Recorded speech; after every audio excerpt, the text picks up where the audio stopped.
ติดกับวันจันทร์เนี่ยเนาะเก๋งหาเก่า วันเดือนปีก็ว่ากันไปสถาญาติโยมทั้งหลายก็มาตามหน้าที่เนาะ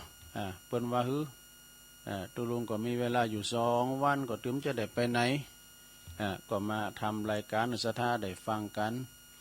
ตามตีเปิ้นมอบหมายถวายเวลานะทำหน้าที่กันไปธรรมะก็คือหน้าที่นี่เปิ้นว่าหน้าที่ของเจ้าประมงก็คือหาปลาเนี่ยหน้าที่ของปอกะคือทำมาหากิน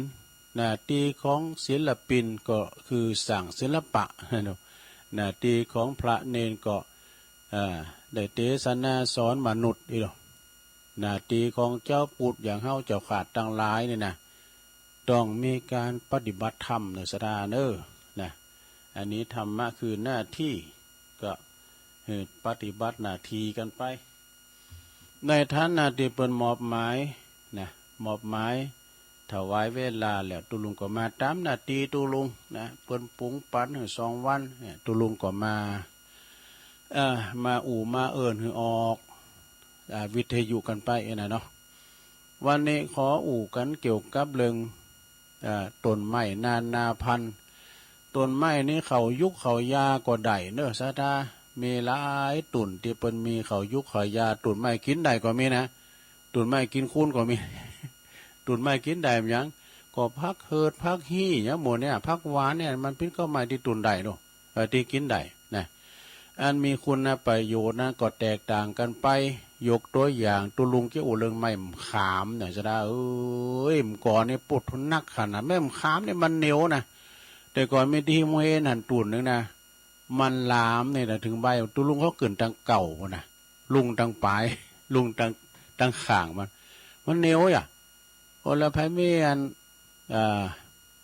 มีมขามสุ่มนะเพิ่นมาเมาเนอะซะนะมาเมาปิ้นตุ่นนะเอา500ก้าปันก้านี่ใส่จำไว้เลย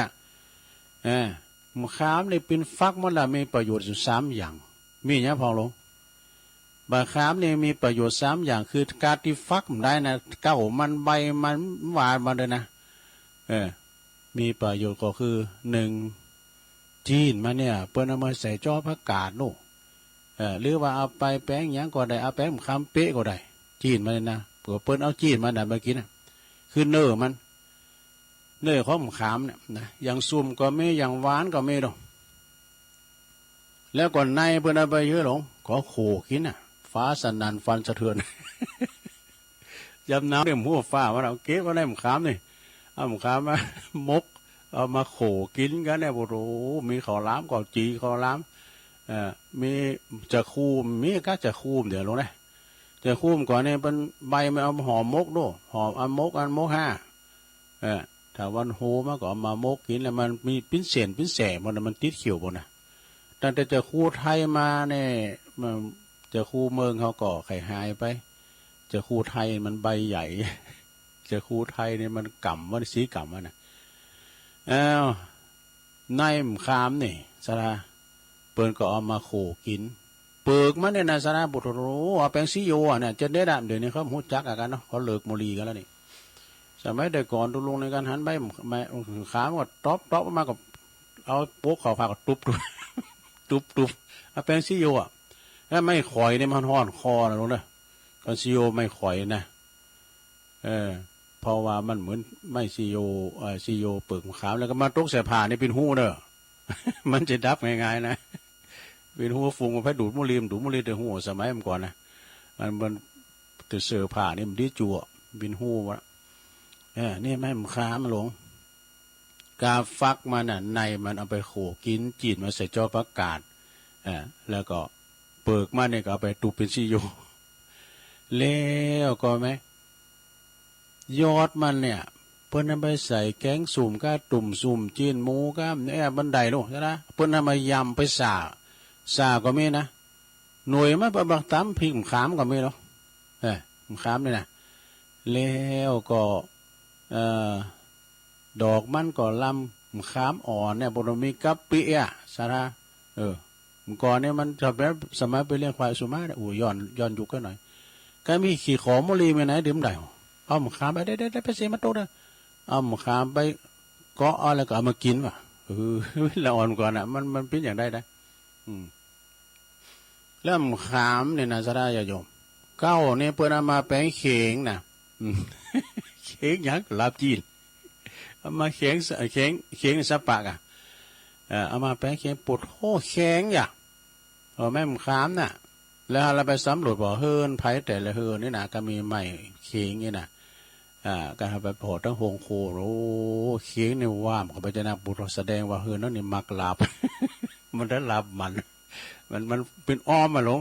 มันเป็นองค์ขลงไปหน่อยนะองค์ขลงอ่ะมันหอยลาบจีนจ้ะโอ้มักลาบนะเก๋เข่งเนี่ยเป็นขายกันนะลงเนอะเท่าเป็นขายกันเอาไปดังเจียงไฮ้เลยนะก็ว่ายังสอนก็เป็นแหลบไปเลยบุตรเป็นว่าเข่งว่ะมันเจ็บเปิงนี่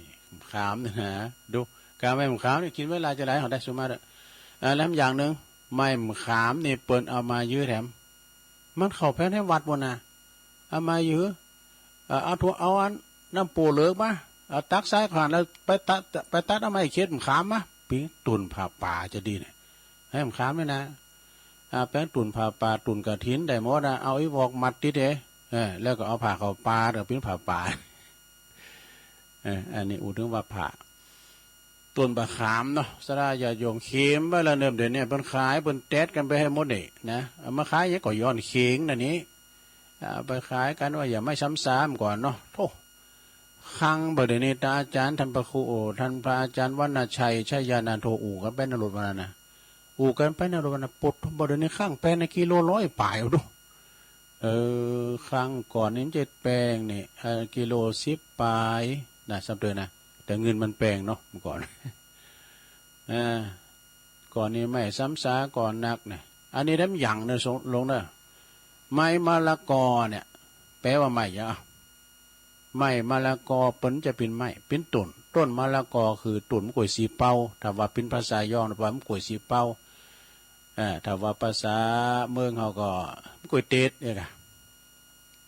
กล้วยเตดเนี่ยใบมันนี่มีประโยชน์ด้วยสระก่อนในสมัยเปิ้นดูดมุลีซีโอก็ยังมันมีปู่ยากันยาผอย เราอ่อนเขามุจักกันมันผอยเนี่ยเนาะยาผอยในใบเยอะเปิ้นเอาเนี่ยกะใบอันนี้กะใบมะกรูดสีเป้าน่ะไปอุกยาโยมจะดีอะไรหลงใบมะกรูดสีเป้านี่นะโปรดไปประมาทมันไปมันป้อยหยอดมานะกันเวลาว่าเปิ้นลาบจีนนี่นะสระ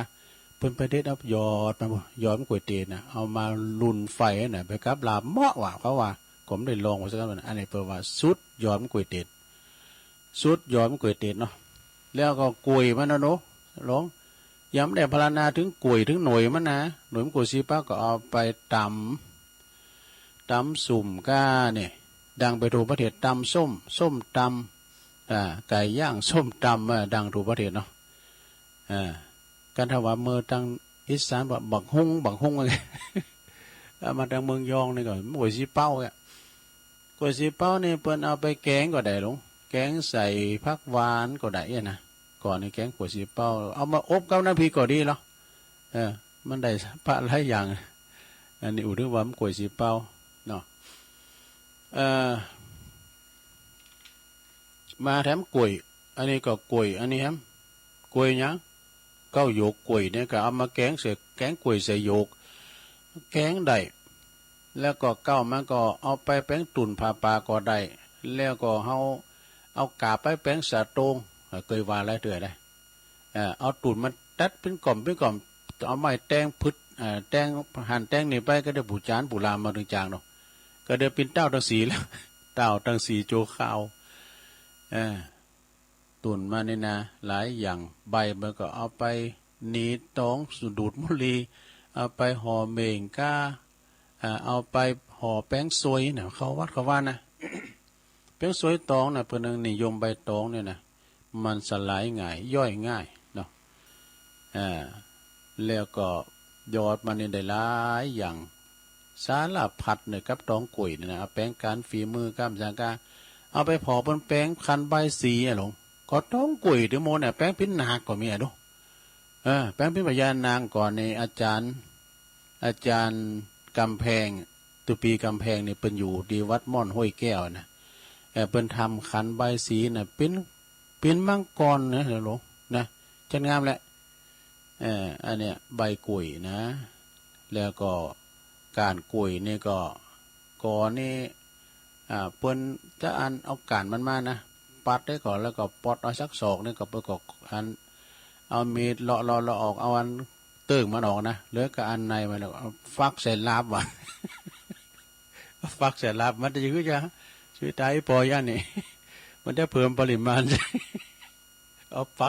กใส่ลาบว่ะเนาะแล้วพร้อมกับเปิ้นเอาไปแป้งปืนกันกุยไม่กันกุยอย่างตุลุงทองวานน่ะเนาะโอ้ถึงไหนแล้วถึงว่าปีมันนี่หลายอย่างเนอสะดาโอ้ข้าวกล้วยนี่ดีหลายอย่างนะโหกล้วยเนาก็ไปใส่ควายเป็นเฮิรนก็เป็นโตก็ม้าเป็นเฮิรนก็เอาไปลุมๆเด้อหายหมดอ่ะกล้วยมันเก่ามันก็อันปีมันก็เปิ้นเอาไปหลายอย่างใส่ขนมสินพองกากับลุ้นเต้าเจี้ยวพองกาเนี่ยแล้วก็เอาไปกับน้ำพริกป่าหม้อเอาไปสาก็สาปียำปีสาปีในได้หมดนะแกงปีก็ได้แกง12 เดือนนะเนี่ยปีนว่าแกงปีอันนี้ก็คือปีเนาะสดาญาโยมปีนี่ดีหลายอย่างนะกล้วยมาหน่วยมาแถมออกมาหน่วยก็เอามายื้อเขาก็ใหญ่กับกล้วยเนี่ยรู้เนาะก่อนเนี่ยเปิ้นเอากล้วยบดใส่เข้ามามนะกินกล้วยมาใหญ่ตั้งเก้ามาดูพอกินกล้วยนี่เดี๋ยวนี้มาเอาก้ามก่อนเนี่ยเปิ้นยังกินกล้วยนะเข้าปั้นกล้วยหน่วยก้านี่กล้วยนี่เวลาว่าตุลุงได้มาได้วันศีลก็ได้สำเร็จกับไปหันไปนี่มาได้มาเนี่ยเอามาห่อยไว้โอ้แมงกะโหลกกับนกแกวดนกอย่างนี้นะมันมากินเฮ้ยการมันเสี่ยงไปบุดมันก็มาใจมันมาด้วย มันดึงก็ลองนี่นะขนาดแล้วก็เอาไปแป้งกล้วยสาบก้ามสร้างก็ได้นาซับปานะกล้วยเนี่ยเก่ากล้วยเก่าอย่างเนี่ยมีทั้งอย่างนึงเอาเปล่าซะนะกล้วยนี่มันดีอย่างเดียวนะลงนะมันดีอย่างโดมันขาแม่มันก็เวลามันออกปีแล้วเมียแม่มันตายหน่อมันออกมาเนาะลูกหลานมันอันนี้เอาผลไม้ว่าก็เรื่องผลไม้ได้ผลไม้ของเทวดาปิ้นสังเปิ้นว่าทำหือต้นเปิ้นว่าหือคุณเฮานะทำต้นเหมือนต้นบะเป้านี่คือเป็นผลไม้ของเทพเทวดาอันนี้ก็เคยว่าละมีอยู่4อย่างนะลงเนอะต้นเป้านี่นะมันดีในตัวมันบะเป้านี่ตกจากที่สูงมันบ่แตกเฮ้ยเป้าแตกนี่มันใครมีนะโอ้วันนั้นนี่ไปเขากำเตียนธรรมวัดวิมลเนี่ยดาบแดงน่ะดาบตำรวจแดงดาบแดงนะเอามาเป็นล้ำโลปูนเป้าน้ำหอมน่ะเปิ้นเอามาถวายเอาน้ำมาเล่งสะท้านออกโตเป้านี่ตักก็เต็มไหมตักก็เต็มน้ำมันตกจากตีสูงกับว่าแตกเพราะว่าเปลือกมันหนาห่อหุ้มเปิ้นเปรียบเป็นอย่างนี้นะหลวงนะดุจกับคนดีที่มีศีลมีธรรมแม่จะคราวหนึ่งจะตกต่ำก็บ่ทิ้งความดีจะมีคุณคอยช่วยเหลือเสมอเพราะความดีของตนนั่นเองนี่ข้อที่1นะหลวงนะต่อไปข้อที่2มะพร้าวมีน้ำใดในตัวเองเนี่ยในตนเองบ่มีภัยตักใส่ดุจคนที่เป็นฝ่ายดีนี่นะเป็นดุจคนผู้ฝ่ายดีแสวงหาความดีทำดีได้โดยตนเองแต่ก็น้อมรับคำชี้แจงของคนอื่นเสมอนี่ข้อที่2นะข้อที่3ลงมะพร้าวตกไปในน้ำไม่จมน้ำนี่มันน้ำน้ำมันจะลอยน้ำหันไปร่ำน้ำแล้วบอก เป้าเนี่ยตกอยู่ในน้ำนี่มันบาดจุ๋มมันลอยไปดุดกับคนดีๆแม่จะพาดพังในชีวิตนะก็ยังสามารถประคับประคองชีวิตได้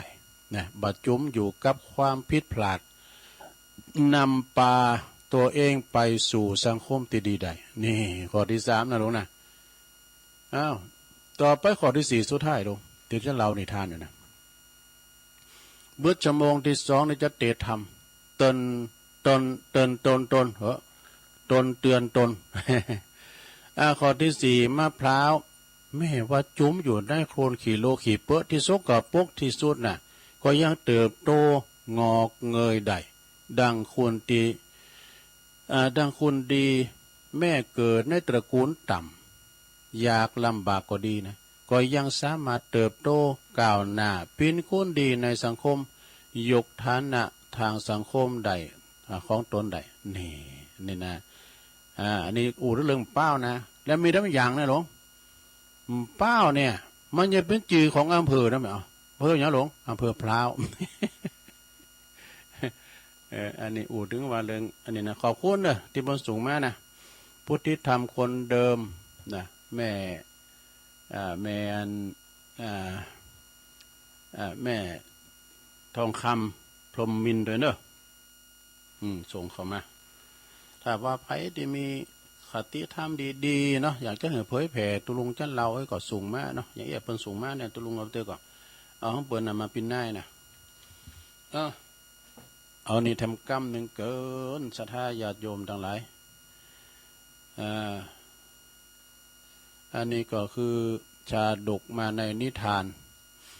คือเรื่องอาชีวกชื่ออุปกะนะอุปกะยังมี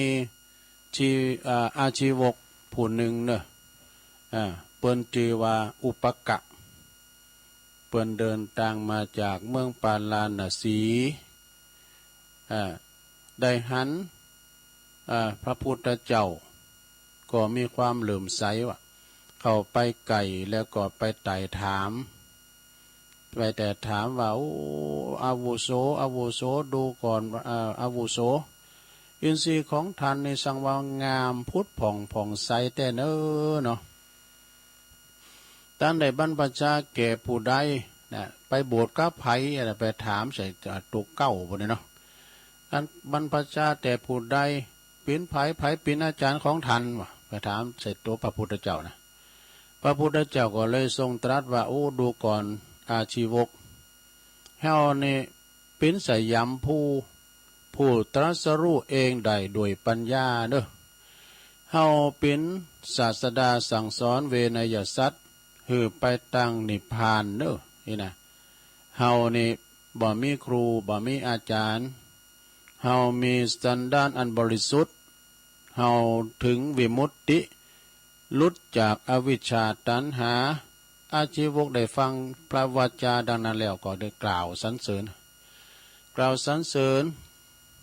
คุณพระคุณแล้วก็อันเลยหลีกไปทหารไปก่อนหลีกไปนะหลีกไปตามธรรมดาณกาลทีนั้นบุญมันจะม่ามกรรมนะอาชีวกนะแล้วก่อนในครั้งนานมาเมื่อถึงตีพระตถาคตของเราเนี่ยจะได้เสด็จดับขันปรินิพพานเนี่ยเอาทำละอาชีวกนี่ก็เดินทางมาแถมอาชีวกนี่ก็จึงจินตนาการว่าพระสมณะโคดมพระพุทธเจ้าเนี่ยแต่พิจจะได้จ้าจะนิพพานเสียไปในวันนี้แล้วจ้านะเฮาควรจะไปเข้าเฝ้าแล้วก็ไต่ถามขอสงสัยว่าสมณะในโลกเนี่ยมีประมาณเท่าใด สมณะในโลกนี้มีประมาณเท่าใดว่าอย่างแล้วอาชีวกก็เลยออกเดินทางไปสู่ตีปรินิพพานของพระพุทธเจ้าพระอานนท์ซึ่งเป็นพุทธอุปถากตลอดเวลาได้ทัศนาการหันว่าปริพาชกเข้ามาเพื่อนก็เลย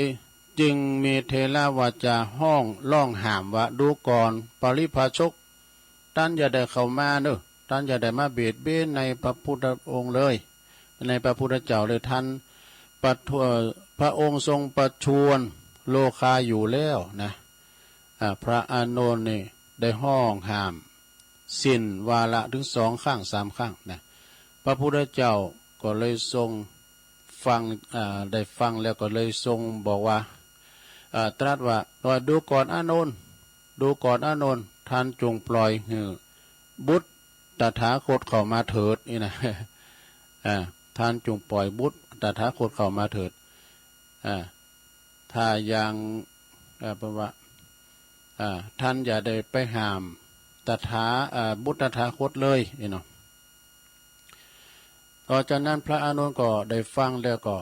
เมื่อพระพุทธองค์ตรัสดังนั้นแล้วจึงอนุญาตให้ปริพาชกเข้าไปเฝ้าเมื่อปริพาชกเข้าไปเฝ้านาทีนั้นแล้วนะ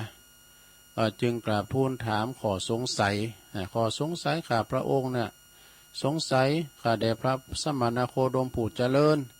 สมณะในโลกเนี่ยมีประมาณเท่าใดเนี่ยมันถามปัญหาอันเก่าอยู่เนาะบุคคลเช่นไรจึงเรียกว่าสมณะเนี่ยพระพุทธองค์ก็เลย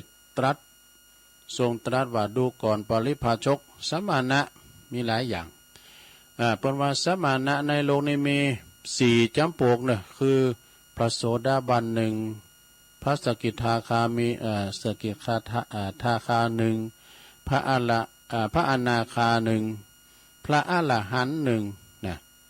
ท่านทั้ง4จำพวกเนี่ยมีศีลแปลว่ามีศีลที่บริสุทธิ์มีศีลธรรมอันงามเป็นผู้ปิดเสยยังซึ่งอบายภูมิทั้ง4มีอริยมรรคนะแปลว่ามีอริยมรรควิถีบังเกิดนะแล้วในสันดานมีพระนิพพานเป็นอาภรณ์จึงได้นามอุดมว่าสมณะนี่ปริพาชกครั้นได้ฟังพระธรรมเทศนาของพระพุทธเจ้าแล้วก็เริ่มใส่ศรัทธาว่าจึงขอบรรพชาอุปสมบทนี่อันนี้ก็มาโบสถ์เนาะปริพาชกนี่นะสมเด็จพระตถาคตก็เลยอนุญาตให้พระอานนท์ได้บรรพชาเมื่อปลงผมคือขูดผมปริพาชกหันผมตกหล่นลงมานะโอ้ผมหัวเนี่ยจะธรรมดาเนี่ยขาวแล้วดูนี่เริ่มจะงอกแล้วอีกเนาะนะพิจารณาเส้นผมก็เลยสำเร็จเป็นพระอรหันต์เป็นพระอรหัตปฏิสัมพิทาญาณนี่ขั้นดับขันดับขันทำลายขันไปแล้วก็ได้ไปสู่นิพพานพระนิพพานเป็นบรมสุขนี่ปริพาชกนี่ได้สำเร็จมรรคผลจากกองตุกเพราะว่าอยู่ในปฏิรูปประเทศนะอยู่ในปฏิรูปประเทศนะสดาเนาะเขตเป็นติดต่างแห่งพระพุทธศาสนาเนี่ยได้ทัศนะหันพระพุทธเจ้าก่อนกว่าคุณทั้งปวงโอ้เป็นไปป้าใส่ก่อนหมดมีกุญใหญ่หลวงจึงจัดได้ว่าเป็นมงคลนะถามว่าพระพุทธศาสนาเนี่ยได้เกมยังก็แก่ว่าก็ได้แก่เพิ่นว่าพระไตรปิฎกพระปิฎกพระปิฎกทั้ง3เนี่ยคือพระสูตรเพิ่นมีอยู่21,000พระธรรมขันธ์พระวินัยเนี่ยพระวินัยนี่มี21,000พระธรรมขันธ์แล้วก็พระปรมัตถ์มี42,000พระธรรมขันธ์ดอกรวมก็กับ84,000พระธรรมขันธ์จบราษฎาญาโยมเนี่ยอันนี้เอามาเล่าให้สดาได้ฟังปิ้นตีเล็กๆน้อยๆก็คือปิ้นนิทานชาดกเรื่องปริพาชกเราให้สดาได้ฟังกัน แล้วต่อไปนี่ก็เอานี่มาว่าทำกับด้วยกันเนอะสดาเนอะก็เดี๋ยวก็จะเตดน้ำเตดทำมือสดาได้ฟังกันนะเนาะสดาเนาะเจ้านี่เกมเลืองวันนี้เนาะเดี๋ยวโอกาสที่ว่าวันนี้ก็เป็นวันอังคารสดาญาโยมทั้งหลายในวันพุธวันนี้กันเนาะวันนี้ก็ขึ้นบึ้งก็ฟังเนอะฟังอันดังอาจารย์เน้นหลักเนาะคนจะเข้ารายการเอาอันนี้ทำกล้ามในก่อนซะนะแม่เดินเพียนสูงมาโดนละหม่อมราชวงศ์คึกฤทธิ์ปราโมทย์ โอ้เพิ่นอายุได้74 ปีเขียนเป็นตอนนั้นไปเขียนนะชาลากาถาน่าคิดเคยว่าแล้วกันนะกฎของคนเฮาในใจชีวิตเนี่ยสถาในวัยทองนะอย่างมีความสุขคือข้อที่หนึ่งนะอาศัยอยู่บ้านของตนเองนะเนาะอย่างเป็นส่วนโตวแล้วก็เป็นอิสระดีอยู่บ้านเพื่อนเฮานะเนาะลงเนาะข้อที่สองถือครองเงินฝากธนาคารแล้วก็ทรัพย์ไว้กับตัวเองบ่เดียวนี่นะสัทธายาโยมบ่ให้บ่ดีจะไปหือเลขไม้เลขอันนั้นหือไผเนอะอันธนาคารน่ะขนาดเงินอยู่ในธนาคารย่ำปลอดภัยนะลงนะมันไหลออกเมื่อใดเนาะสามอย่าไปขาดหวังว่าลูกเต่าเนี่ยจะมาเลี้ยงเฮาตอนแก่มันแน่นะสัทธายาโยมเนาะเขาก็ปอลูกปอเมเขาเขาจะมาขอเฮานะกันคอนมีเฮ็ดก็ยังแควนแต่กันคอนมีเฮ็ดในกันเนาะอย่างลำไยมาอูง่ายๆนะลำไยเนี่ยมันเป็นขุยแล้วนะใส่สารก่อนได้ใส่เมียงก่อนได้นะพายถึงเมื่อไก่ดูน้ำก็ไม่ได้กินคอนมีเฮ็ดนะเนาะมันได้ผลประโยชน์เนาะก็อย่างว่าพ่อแม่มีไฮนาปลาตั้งก็ดีมีเงินมีคำก็ดีนะซะนะโอ้บริวารลูกหลานญาติมิตรก็มาหอมมาล้อมนี้ซะนะเนาะแต่ว่าห้องมีอย่างก็อยู่กับบ้านกับจองแล้วลงเด้อมันไผตายแล้วจะเอาไปดู ก็ถูกอ่ะสี่เนี่ยซะนะเนี่ยหาเปิลเพิ่มครบทุกวัยนี่ก็ครบได้หมดอ่ะนะห้าอย่าเอาเปรียบตัวเองแล้วก็คนอื่น หกอย่าไปวุ่นวายกับชีวิตของลูกแต่กันเนาะลูกเขาก็โมสละวนกับลูกกับหลานเขาเนี่ยนะมันต่างไปแล้วนี่เนาะเวลาเฮางับเอาเงินเนี่ยพิ้นจะฮื้อจ้าลงไว้กันเฮามีเงินธนาคารก็ยังแควนหน่อยเนาะไปห้องยาอยู่ผู้ไหนอยู่ห้องพิเศษผู้ไหนเนาะลูกหลานเป้ากันบึ้ดได้เนี่ยมันมีของลูก กันมีของเอาไปห้องโลมเนี่ยเอาห้องโลมเลยอดโทษเด้อนะคุณเฒ่านะอยู่ห้องโลมนะตุลุงเคยไปอ้างคืนหงขอที่นี้แล้ว เปิ้นก็บอกว่า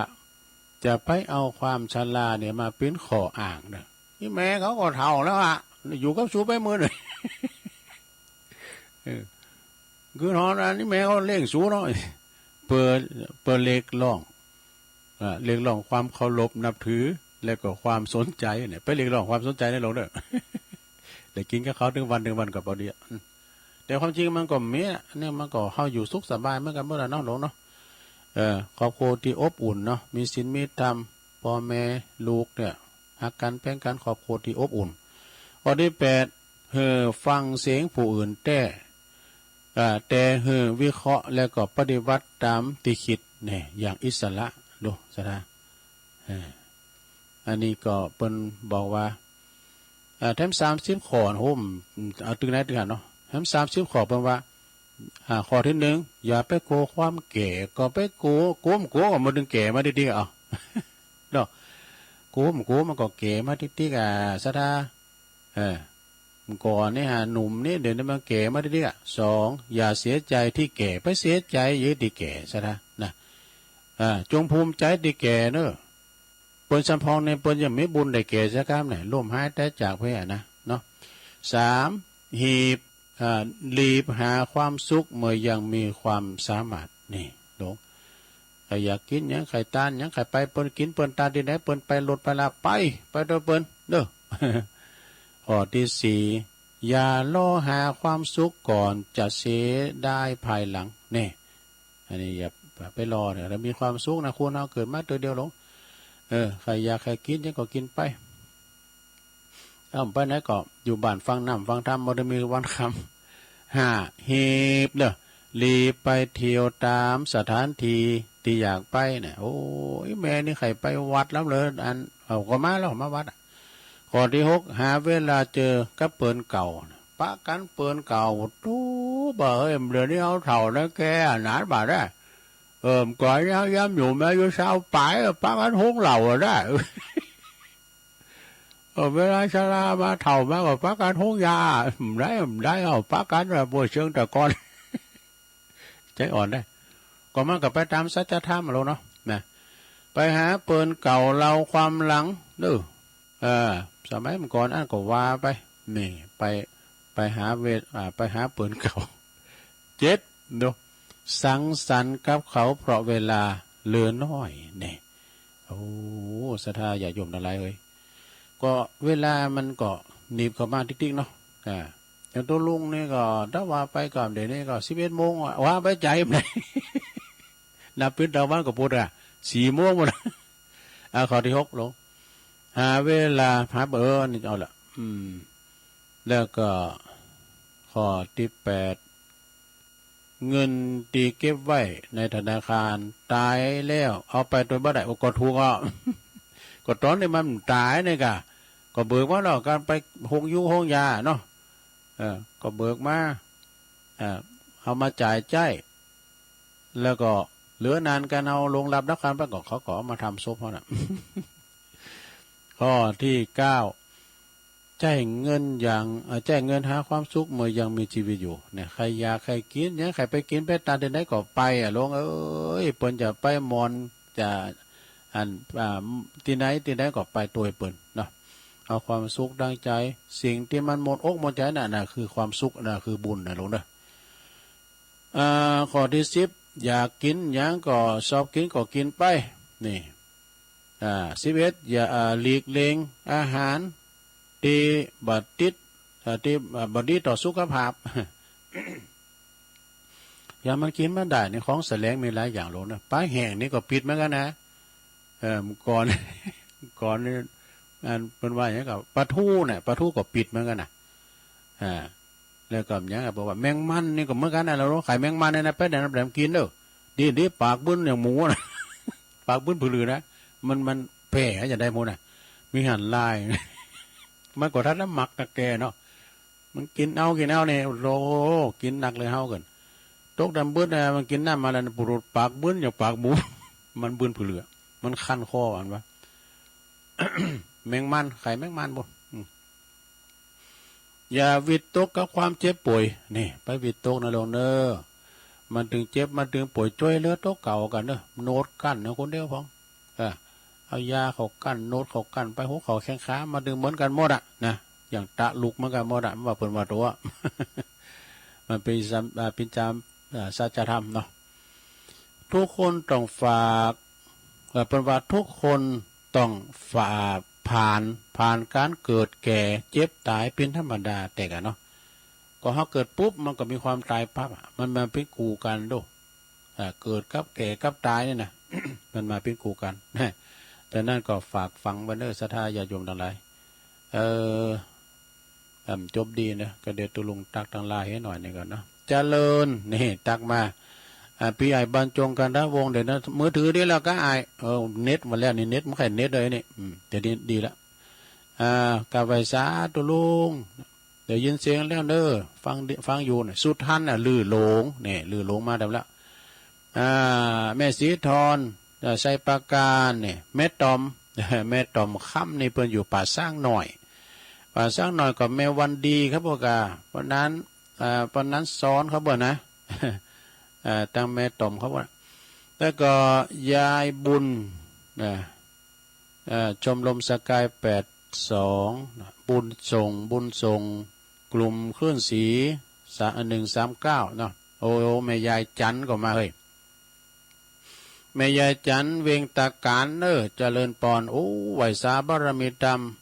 ท่านพระครูสันติเจติยากรหลวงพ่อเจ้าอาวาสวัดเขตกาลามไหวสานะครับบุญบารมีปกปักรักษากลุ่มเทพารักษ์เพื่อนพ้องน้องพี่25นะคุณแม่ศิรินทิพย์บุญเลิศอันนี้อยู่กรุงเทพฯนะกราบไหวสาตลุงฟังอยู่เจ้าโยมเกษณีโดยแล้วก็แม่เดือนเพ็ญทิมหว่างฟังอยู่น้องหานำบ่อหลงโยมยุพินหอมมาลาอานิปีน้อยนี่อยู่จากแม่หยวกแม่หยวกตั้งในกลางเวียงเชียงใหม่บุนะแล้วก่อนนี่ก่อนชัยน้อย ก็แท็กเข้ามาเนาะน้องล่องหนึ่งก็แท็กเข้ามาก็ขอบคุณ ตักไปตามที่เพิ่นบอกว่าอีแม่ถึงโทรบัดตันโตลงพ่อถึงโทรบัดตันตักตั้งไรก็พอใจละไอ้น่ะก็ตักกันไปเรียบร้อยช่วงที่สองตัวลงก็มีเขตที่เปิ้นสูงมากก็มีเราจะเตะทำคนค้นคนว่าตนเตือนตนตนเตือนตนนะภาคที่สองพวกกันนะตอนนี้จะลองเปลี่ยนบรรยากาศได้หน่อยโลเนาะตุลุงก็จะลองอู่กับศรัทธาเหรอเปิ้นฟังกันอยู่ก็แฮเอ้น่ะลองโทรเข้ามาเนาะทักทายกันแจ้งผลการหาฟังก็ได้เบอร์0899555606โทรกันเข้ามาเนาะก็ข่าวสารงานบุญก็มีนักมีหลายครูบาอาจารย์ก็โทรมาแจ้งขอให้ประกาศงานก็เอาไว้พุ่นกันเด้อเอาไว้วันพัดตอนเจ้าเพิ่นฟังกันหลายเจริญปอนครับไว้สาบารมีธรรมตุลงนันเชวัฒนะคะเสโนครับผมน้องบิวอะครับผมน้องบิวมาสายแหลกเนาะจะได้ขอคือกำลังใจตุลุงมีสุขภาพแข็งแรงตลอดวันอยู่ในการไปบันเทิงครับโอ้ยินดีน้องบิวเจริญปอนน้องบิวนี่นักข่าวเนาะการเพลงออกคนหนึ่งบอกอ่ะเจริญปอนผู้สาวอ๋อแม่ชีกันตานีเนาะโอ้โหแม่ชีฟังจ้าแล้วบ่ใช่ข้าพเจ้าจะแหลกมาแล้วเจ้าที่ตามอยู่ตลอดเจ้าดีกันดีกันเจริญปอนเจ้าสาธุสาธุแม่ชีกันตานีนี่เปิ้นอยู่ปุ่นนะพระเจ้าพระเจ้าเจริญปอนแม่เจ้าแม่สมบูรณ์จากบ้านไร่ศิลาทองอำเภอเมืองจังหวัดลำปางเจ้าอ๋อแม่สมบูรณ์นะเจ้าบ้านไร่ศิลาทองเนาะเจ้าอันได้ฟังคืนบุญญาวาสเนาะเจ้าคืนบุญญาวาสเจ้าโอ้จำได้กล่าวไปแล้วทั้งกำหนดดิอันนี้มันเป็นเบตเตอร์เล่นทั้งตัวลงโอภาษาน้องหมดนี่ก็ยังอนุรักษ์ภาษาได้ไหมเนาะเจ้าแล้วก็เข้าใจอยู่ทุกเรื่องพังหูกำโอ้บ้านไร่ศิลาทองเจ้ายินดีแม่นักๆเด้อแม่สมบูรณ์เด้อเจ้าแล้วก็เดี๋ยวตัวลงจะเตะทำกะเดี๋ยวชั่วโมงที่2ก็จะเตะทำนะทำเมืองจะสาธุเด้อพังจะ3 โมงน่ะก็ตื่นพังแล้วมันออกเนาะตอนมันฐานีวิทยุเป็นอย่างหึเปิ้นตัดสัญญาณแล้วแม่เปิ้นเปิดเปิด5 โมงบ่เอามาคุณเท่าที่ใจเนี่ยนะไม่มีงบประมาณนิดหน่อยท่านมหาเปิ้นจะมันติดต่อเนาะท่านมหาสมศักดิ์ขอบคุณแม่เด้อเจ้าสาธุขอบคุณน้องแอมเด้อเจ้าหน้าที่ดีเจเปิ้นลิงสัญญาณไปตั้งลำปางเนาะเจริญปอนแม่ป่าเจ้าลุงแม่สมภาระแม่ทิมเนาะแม่ทิมป่าแดดเนาะจะเสียงดีเด้อฟังตุลงด้วยเจ้าละดีละเดี๋ยวก็ฟังต่อแถมเตะทำเนาะจ้าขอบคุณแม่ทิมเด้อโอ้ดอนใจป่าแดดก็ฟังกันหลายนะแม่โนนเขาเจริญปอนกับเวสาเจ้าตุลุงเจ้าแม่พันเลยเจ้าโอ้แม่พันป่าบุ้งเวงฮะฟังวัดพระบาทอุดมเจ้าชัดเจนดีเจ้าโอ้เดี๋ยวบุตรมึงฟังกันแล้วเดี๋ยวตุ้งหามึงฟังมาเดี๋ยวรู้นี่ป่าบุ้งเวงกำลังใส่ในเจ้าตุลุงขอบคุณแม่เด้อแม่พันเด้อดูเรียนสุขภาพด้วยเจ้าสาธุเจ้าป่าบุ้งเวงมาแล้วเนาะยังกับวัดเปิดเทพนิมิตเนี่ยกะเทพประสิทธิ์เนี่ยกะวัดเปิดป่าบุ้งเวงเนี่ยนะเอาน้ำสักสายเจริญปอนพระเจ้านี่ตั้งไหนจ๊ะก็เนี่ยโอ้แม่หนอแม่หนอมาแล้วแม่หนอสุกแก้วอันนี้สัทธาโดยหน่อยเฮาเด้อกับเจ้าละสะดวกตื่นก็คุณบันเฮาก็ฟังบ่กับไม่คุณบันเปิ้นไอ้แม่นอนี่ก็ฟังเจ้าแล้วเนาะแล้วก่อนไปวัดกะไปวัดตุลูกศีลบ่เนาะ เออ เออ ได้ อันติดติดแล้วนี่อันติดแล้วนี่มันบานสีของไหนไปอันไปสุโขทัยอ่ะ แม่ เจ้า ไปไหนบอกกันนี่ ขอบคุณหลายๆนะแม่เด้อเปิ้นไปที่ภูเก็ต เออ ตุปีเปิ้นนั้นตุปีหนึ่งเปิ้นไปป่นวัดน่ะหยังก็มาอันปุ่นน่ะหลวงพ่อศิลาอย่างปุ่นน่ะวัดเจ้าคุณเปิ้นไปนี่ก็ทำบุญวันเกิดก็ฮะก็หันในเฟซในไลน์อยู่นะแม่นอนี่ก็เป็นโยมมารดาของท่านพระอธิการประสบโชควิสุทธิธารีตุปีหนึ่งนะลูกศิษย์หลวงพ่อก่อนไปก็อยู่วัดเนี่ยนะตุลุงก็มานอนเตียนกุฏิเปิ้นเนี่ยเจริญปอน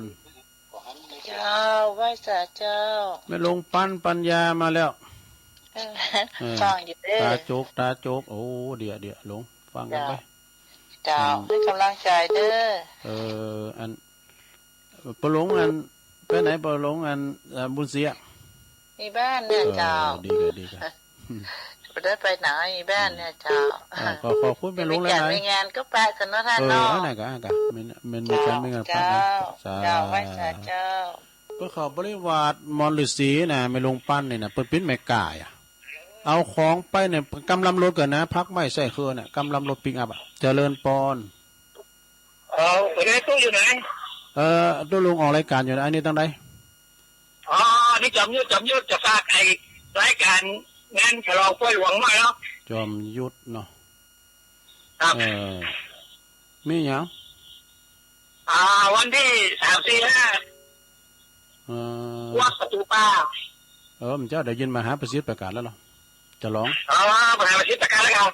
เจ้าพอดีเจอไอ้ จะร้องวัด มหาหนอมพอดีมหาหนอมวัวก็ตูมยองประกาศก็ไม่เนี่ย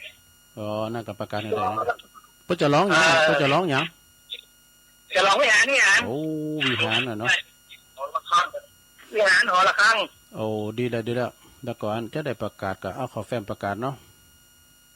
ผู้ประกาศได้เลยเพราะวันที่3-4-5ผู้นี่นะ ได้กัน35 กุมภานะก็พอ กุมภา จะไม่แอวก็หรอก กุมภา จะไม่แอวก็หรอกเมื่อกี้ขอตอนบุญหรอก ไม่เอาเด้อเขาไม่เอาโทรหาผมเด้อ อ้าวดีก็อายเด้อไว้ขา สาธุโทษท่านพระครูอันเป็นปิ้นรองเจ้าคณะอำเภอเมืองกันเหรอวัดประตูป่านี่นะเป็นปิ้นพระวิปัสสนาจารย์นะโอ้เป็นสอนอาจารย์สอนอันนักเรียนว่านักเรียนตูพระเขาเนาะเรียกว่าเรียนสอนมจรกันนะอันพระครูไพศาลธรรมานุสิทธิ์นะรองเจ้าคณะอำเภอเมืองจังหวัดลำพูนนะเอาละสถาตุลุงก็จะยอบอย่างให้กันเนาะก็เดี๋ยวเขาก็มาว่ากันต่อได้เปิดสายกันเดียวนะสายคืนเหมือนกันเนาะ ก็เดี๋ยวก็มาคืนน้ำกั้มเนาะเดี๋ยวได้เปิดสายหนักให้หน่อยตอนนี้ตัวลุงผักแค่กั้มกันเนอะก็เดี๋ยวมาว่ากันต่อตีน้ำตีธรรมเนาะเจริญปอน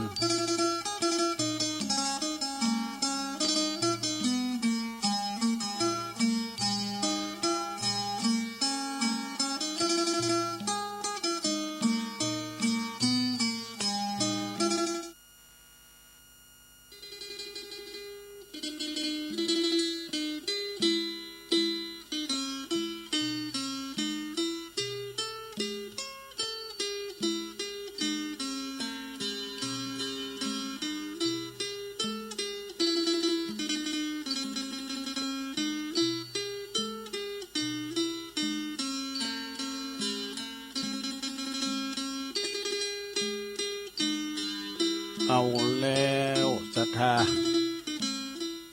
ธาญาติโยมต่างหลายเนาะเจริญปอนช่วงที่2สุดท้ายเวลาโวยได้แล้วนะอู่กันกำเดียวแป๊บเดียวหมดชั่วโมงไปก็คณะนิตันต่างหลายก็กำลังรับฟังรายการสารธรรมยามบ่ายซึ่งดำเนินรายการโดยตนโตแห่งอาตมาภาพเก่ากับผมตุลุงหนันชัยวัฒนาคาเสโนก็จัดรายการอยู่ที่บุญวัดพาทามโดยหน่อยส่งกระแสเสียงไปที่วัดปากตั้งเจริญปิ้นโหดจ่ายไปตั้งเมืองฟังองค์ขลุงในเมืองไปพระปุ่นพระมอจรลำปางบุญยาวาดโพพระแววแม่เจียม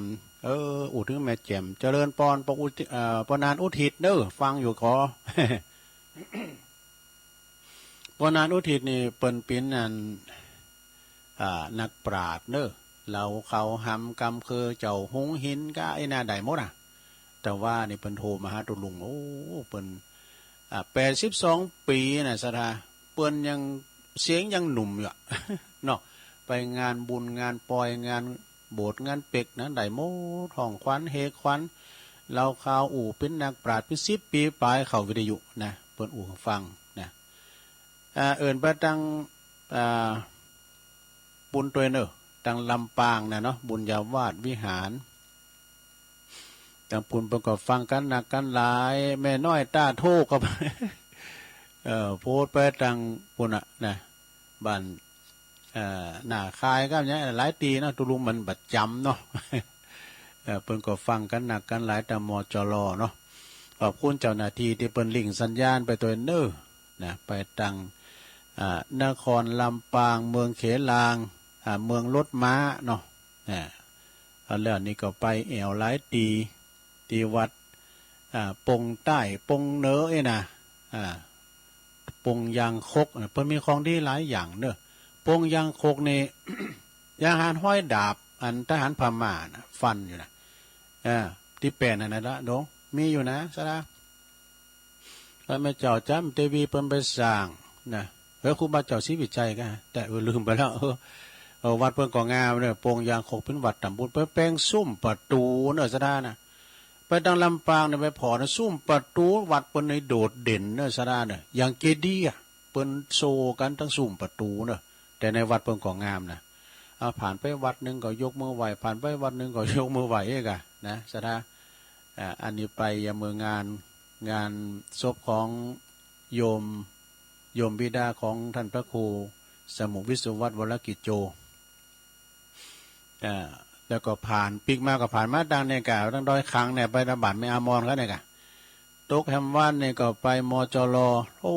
มจรเปิ้นก็อาคารเนี่ยเน่นหนาเนี่ย4 เจ้น3 เจ้นนะสระอาจารย์ครูบาอาจารย์เปิ้นก็นักเปิ้นเข้าหั่นนะแล้วก็อัน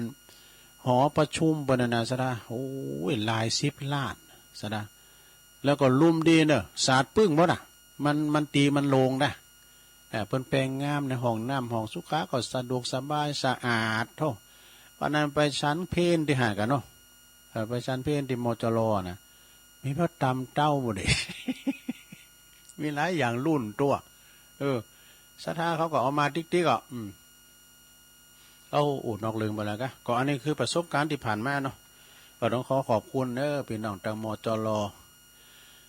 ครูบาอาจารย์เนาะท่านอาจารย์ท่านพระครูศิริธรรมบัณฑิตนี่ก็ฮะนะสุมาเดี๋ยวทว่าพิษไปนะพระครูศิริธรรมบัณฑิตอันนี้เป็นปิ้นพอนะพอผู้อำนวยการด้วยท่านพระครูท่านพระครูดร.บวรวิทย์เขาเนี่ยนะ หลายท่านตุปีอันนี้อู่ง่ายๆตุปีจ้อย ตุปีจ้อยเก่งเท่าจ้อยโมนว่าก็จ้อยแล้วพี่ต่อมเขาเนี่ยเขาก็หูจักพองหลายเนาะจากนั้นก็ขอบคุณที่เปิ้นต้อนรับไปจะดีแล้วรู้หันไปก็ไปลาบุญน้ำวันวันนั้นนี่3 วันนี่ไปตา1 วันไปไหนไปอินทขินแม่แตงบ่ไปรวมงานโกนผมเป็นงานโบสถ์เนาะที่บ้านของโยมพานิตาพรหมมินนะเปิ้นเป็กปิ้นตุล้านเปิ้นก็โบสถ์ปิ้นตุทำเองก็ได้ไปรวมบุญโดยเปิ้นเนาะไปปะปีนั้นวุฒิชาติคำปันก็หันหมดพระครูบดีกาประเสริฐปัสสันโนนะท่านอาจารย์อภิญญาหรือว่าอาจารย์โหนง เปิ้นก็ปะกันครูบาดอยปิ่นเก้าครูบาแดงก็มาหมดนะก็จะไม่ลืมอันนี้ก็พี่ไอจอมยุทธ2 แผ่นดินฝากประกาศมาวัดประตูป่านี่เป็นอยู่ตั้งเหนือของวัดพระธาตุอริพุนชัยเนาะเพิ่นจะมีปล่อยหลง3 4 5 กุมภาก็เดินหน้านี่มันพุ่งเฮือนี่กันนะพรมเดียวกันถึงฟ้าหลังบ่ได้นี่วัดฟ้าหลังก็นะพรมเดียวกันว่าจะไปแอวไม่ได้ไปติดอยู่ฟ้าหลังเด้อพี่นั้นไอจอมยุทธ3 4 5 กุมภาจะร้องวิหารหอระฆังเด้อวัดประตูป่าอำเภอเมืองจังหวัดลำพูนปุ่นนะวัดรองเจ้าคณะอำเภอท่านพระครูไพศาลธรรมานุสิทธิ์เนาะเอาละศรัทธาญาติโยมไปอุ่นนากันดูก็เดี๋ยวจะได้เตรียมทำก่อนเนาะ เต็ดน้ำเต็ดทำซะได้ฟังทำสักคำเดียวมาอู่กันนะเด้อเดี๋ยวจะมาอู่กันอยู่เตือนตวนตัวตนตวนตนเตือนตน ฟังนำฟังตามกันนะลงเด้อ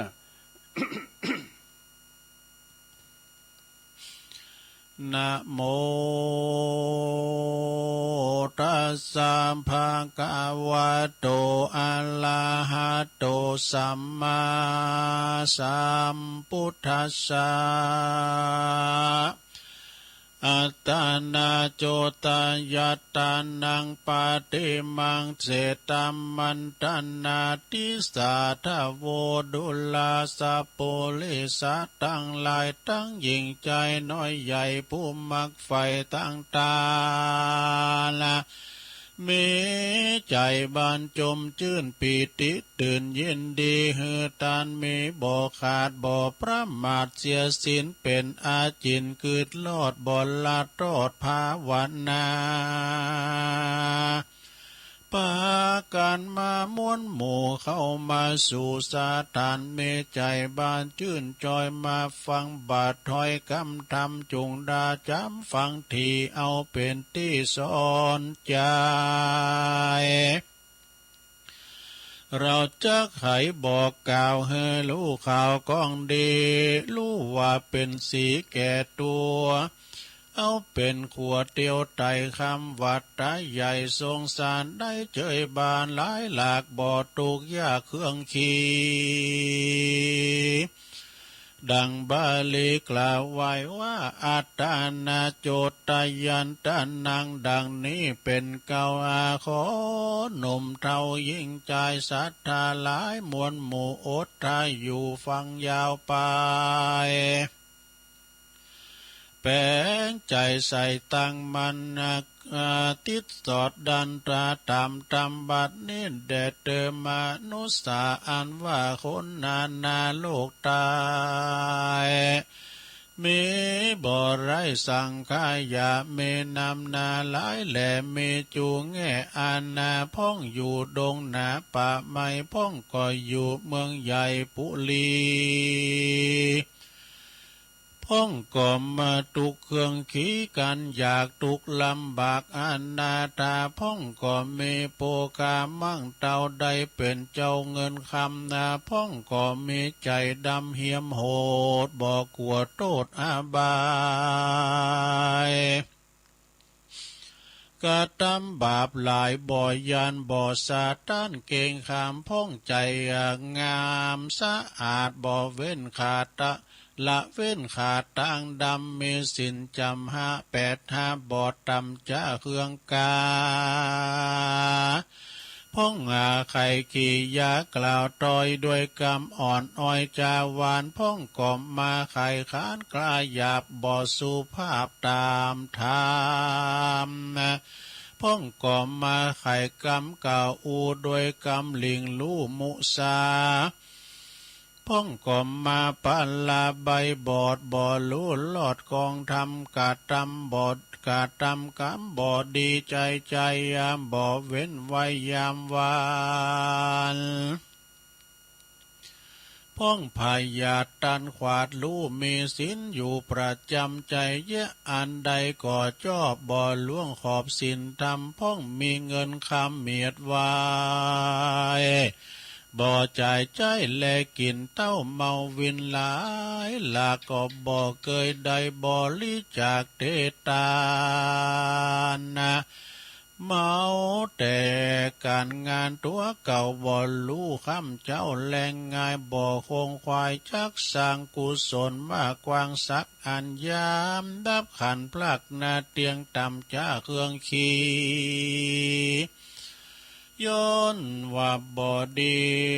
ย้อนว่าบ่มีอันใดเป็นปัจจัยเติมตุมจึง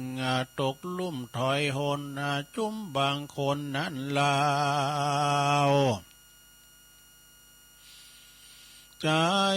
บ่เศร้ายินดีฮือตานมีเขาน้ำว่าตูพร่ำปัจจัยพื้นแผ่นผ้าขัวใบแผ่นผ้า มีสินหารักษาบ่ปาลาจ้าถอยยาคนนาใหญ่น้อยโลกามินานาหลายสัมเมพร้อมพล่ำลายประการพระทันลงยานที่ไว้จัดแบ่งไว้โลกไตยิ่งใจสองจำพวกหมายเก่าจีมีดังนี้นานามหมายเอาการกาตามมาเป็นเหตุจากกี้เจตามมีคือคนนำบ่ดีกล่าวอูกับคนดีหมู่หนึ่งอาศัยอาขายกล่าวไว้ตามลายคนดีนั่นหมายเก่าจีดีอยู่ที่การงานมีใจบานชื่นจอยมีศีลจองห้อยกับตน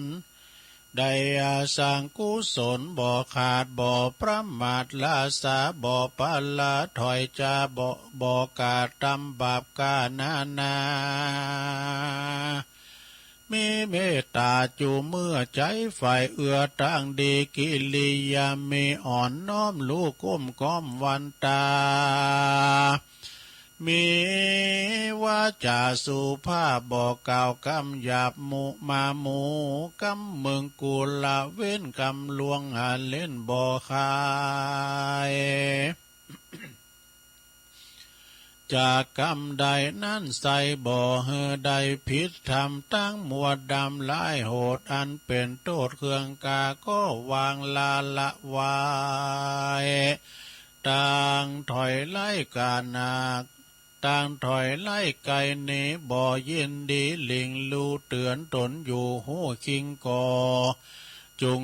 เกิดพอยาวไก่ปัญญาไวสายสะอาดจี้ว่าเป็นนักปราชญ์คนดีนั่นแหละนา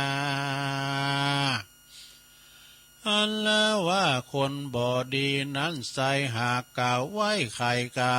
จาใครกะทำการใดน้อยมากย่อมพิษจากกองทำมีใจมัวดำบาปบายบ่เคยได้ทำบุญใจทาลุนเหียมโหดบ่กลัวโทษอาบายกะทำบาปลายจะใจบ่เว้นไว้วันใดอาหันคนเข็นใจมาไกลก็มาขับไล่จำหนีหันเจียงจีหนุ่มเท้ามาปินที่บัดเข้าตามกองแสงถาลีป๋องกล่าวตานกล่าวว่าบอกเจ้าบ้านยิ่งใจว่าจีต่างงานลายหนุ่มเท้าเต้ากินข้าวสุนโยบ่อปัดปัวก่อสร้างบ่อเกิดอ้างการใดกินแล้วไปนอนจอดบ่อเกิดรอดยังการ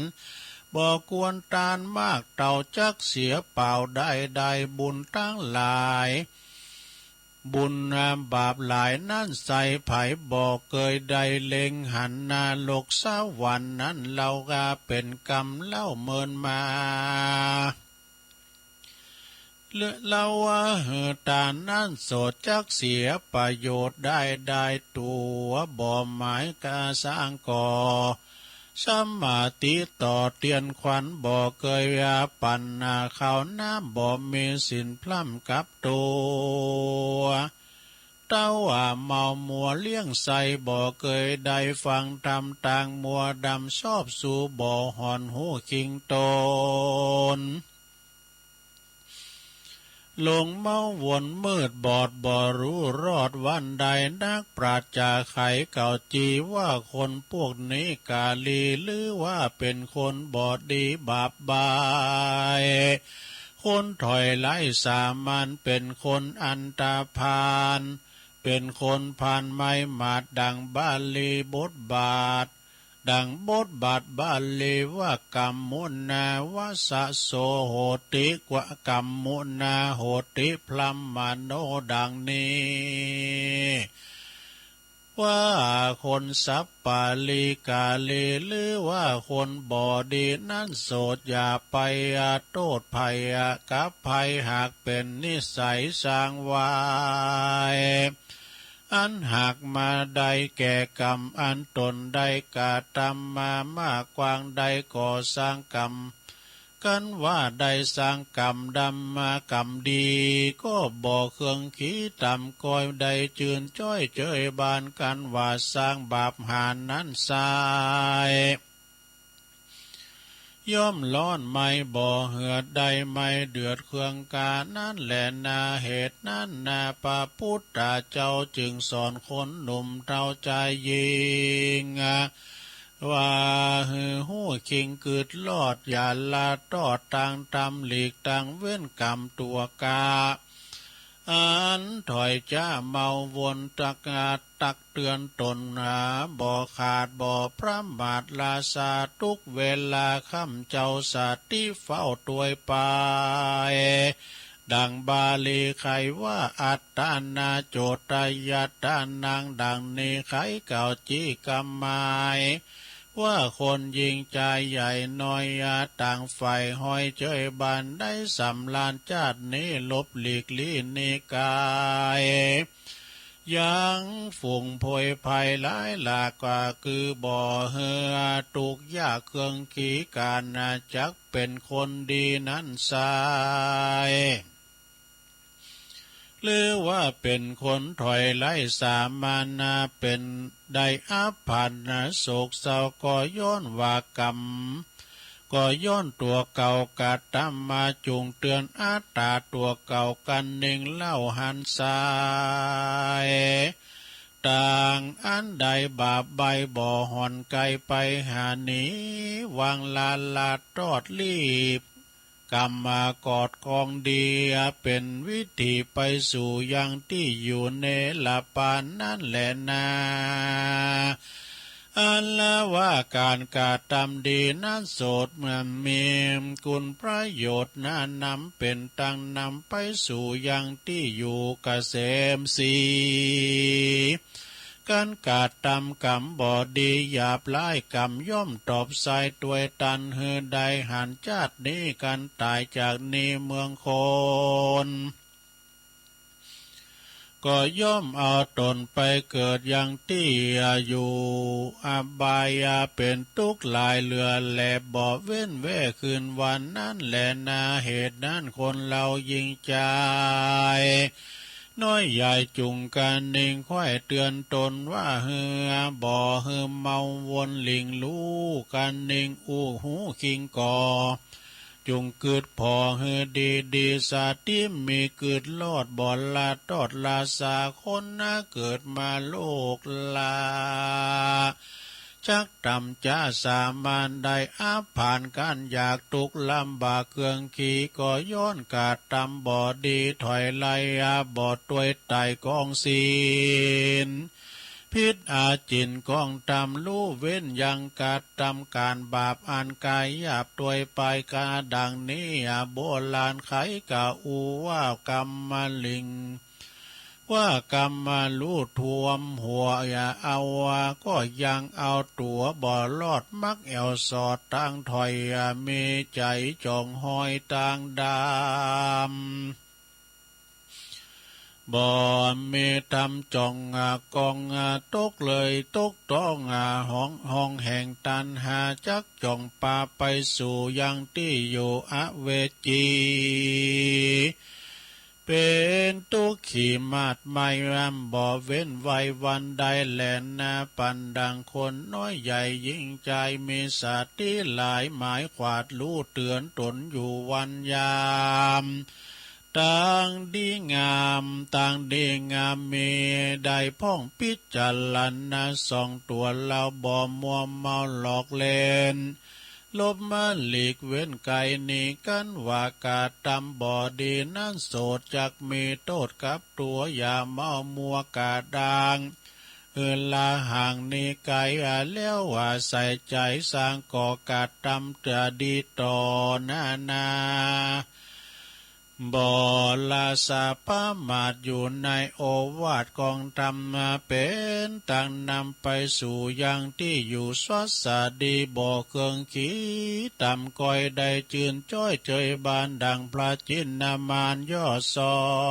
ยไขเก่าต่อยบาลีว่าปาติมังเสตามัตตานาดังนี้ ว่าคนยิ่งใจใหญ่น้อยงากวนไฟหอยพิจารณาถึงอาตาตัวเก่าว่าเราเนี่ยเราเกิดมา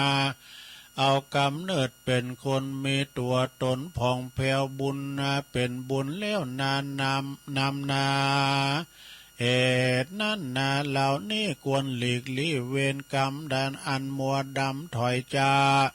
คือว่าบาปกานาแล้วก็หันมาก่อสร้างแต่ตาต่างดีจักสุขีเมื่อซอยได้จืนจ้อยไปลูนก็มีด้วยประการดังกล่าวมานี่แหละนาเนติตังขียาเทศนายังทำตูตนเตือนตนหูคิงก็บังกรมสมเรสเด็จแล้วเท่านี้ก่อนแลสาธุสาธุสาธุเอาแล้วจบลงไปสะตนเตือนตนนะเป็นจะใดเจ้าก็ได้ยินหลวงพ่อพระครูอาทรวิสุทธิคุณปนวาเพลกรอนบ่เนาะตนเตือนตน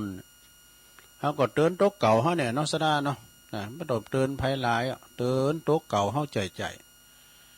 จะเอาไปอย่างเปิ้นจะไปเยอะอย่างเปิ้นนี่นะ ก็ขอบคุณเนื้อสถาที่เปิ้นฟังกันขออันประทานอภัยด้วยเด้อเจ้าในกล่าวน้ำเปิ้นพิษนะในเมตตาบารมีธรรมอาจารย์ท่านพระครูไพศาลธรรมานุสิทธิ์นี่นะเนาะ นี่ถูกอ่ะ ในเมตตาธรรมอาจารย์หลวงพ่อเปิ้นปินร่องเจ้าคณะอำเภอเมืองกันเด้อสะดาเนาะวัดประตูป่าอันนี้ก็เปิ้นก็หูจักตุลุงเป็นอย่างดีแต่ตุลุงนี่ได้เขาหงเฮนนะ ไม่ได้เขามอจรก็เปิ้นวันที่3-4-5 เดือนกุมภาพันธ์มีปล่อยหลวงวัดประตูป่าเด้อนะก็ฟังกันไปศรัทธาญาติโยมทั้งหลายนะฟังกันไปไปตั้งปุ่นด้วยนะทางกลางเวียงเจียงใหม่ก็ดี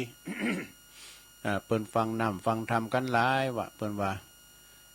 โพดไปตั้งสายไต่โซนไต่โพดไปตั้ง